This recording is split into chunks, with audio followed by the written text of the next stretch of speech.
ogeysiis dhammaan waxaa la ogeysiinayaa ummadda ku nool magaalada Rochester ee gobolka Minnesota in maalinta Jimcaha ah ay tahay 30 bisha June oo la qaban doono Somali Independence Day ama maalinta weyn ee 1 Luulyo.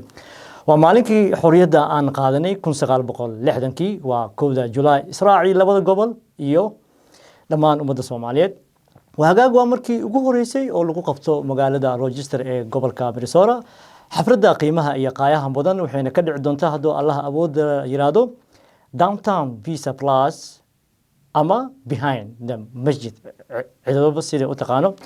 saacadu xafladda ee dhici doonto 1 July ama Somali Independence Day waa 4 PM ilaa waxay socon doontaa 8 PM. waxaan ummadda Soomaaliyeed oo ku nool magaalada Rochester ee gobolka Minnesota haday ahaan lahaayeen sida culimo u diinka, haweenka, dhalinyarada iyo caruurta ee ka soo qayb galaan munaasabadaas weyn maadaama ay tahay maalintii noogu horeysay ee nu qaadanay calanka buluuga ee shanta xidigda dhaxda kale. waa maalin ku weyn ummadda Soomaaliyeed, waa maalin anagoo dhan inoogu weyn. halkaasi waxaad kala socon doontaan faahfaahinta iyo warbixinadaas xafladdaasi Sasa Media. وحقك سلاس إيو نبت قليو